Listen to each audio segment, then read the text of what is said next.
বন্ধুরা দেখুন মেয়েটি কত সুন্দরভাবে উট পাখির ডিমটিকে রান্না করছে।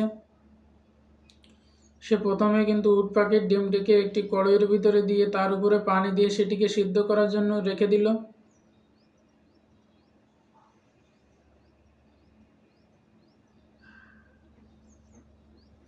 উট পাখির ডিমটি কিন্তু সুন্দরভাবে সিদ্ধ হয়ে গিয়েছে। এখন কিন্তু সে অন্য একটি পাত্রে কিন্তু উট পাখির ডিমটিকে তুলে নিল এবং এর উপরে কিন্তু বরফ ছড়িয়ে তার উপরে পানি দিয়ে দিল। দেখতে পেলেন এটি কিন্তু সুন্দরভাবে প্রস্তুত হয়ে গিয়েছে। এখন কিন্তু সে উট পাখির ডিমটি থেকে খোলসটিকে ছাড়িয়ে নিচ্ছে। সে কিন্তু আস্তে আস্তে হালকা করে বাড়ি দিয়ে কিন্তু উট পাখির ডিম থেকে খোলসটিকে ছাড়িয়ে নিচ্ছে।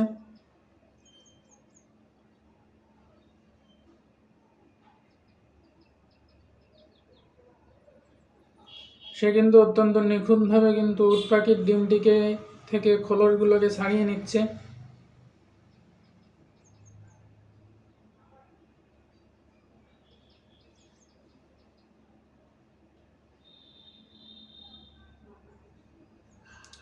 খোলসটি থেকে কিন্তু ডিমটিকে ছাড়িয়ে নেওয়ার পরে আলাদা একটি পাত্রে সে কিন্তু ডিমটিকে রেখে কুসুমটিকে কিন্তু কেটে দিল এবং কুসুমটিকে সে কিন্তু আলাদা একটি পাত্রে রেখে দিল এবং ডিমের সাদা অংশগুলোকে কিন্তু সে আলাদা একটি পাত্রে সুন্দরভাবে কুচি কুচি আকারে কেটে নিচ্ছে।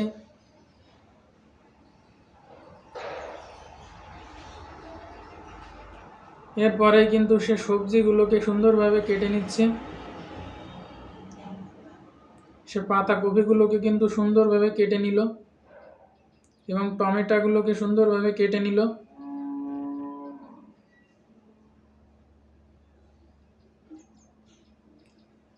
টমেটোগুলোকে সুন্দরভাবে কেটে নেওয়ার পরে কিন্তু সেই একত্রে কিন্তু অন্যান্য সবজিগুলোকেও কেটে নিচ্ছে এবং সেগুলোকে একটি পাত্রের ভিতরে রেখে দিল এবং একত্রে সেগুলোকে ধুয়ে কিন্তু সে আলাদা একটি পাত্রে কিন্তু রেখে দিল এবং এর ভিতরে কিন্তু সেই ডিমের সাদা অংশটিকে সে এর ভিতরে দিয়ে দিল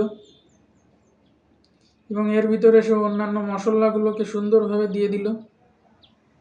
উপর দিয়ে কিছুটা ধনিয়া পাতা ছড়িয়ে দিল, একত্রে মিক্সিং করে নিল।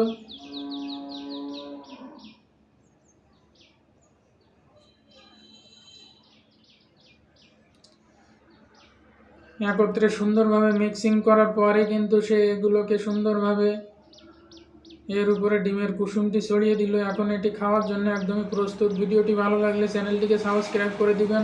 আশা করি ভিডিওটি আপনাদের ভালো লেগেছে। আজকের ভিডিওটি আপনাদের ভালো লাগলে অবশ্যই চ্যানেলটিকে সাবস্ক্রাইব করে দিয়ে পাশেই থাকুন।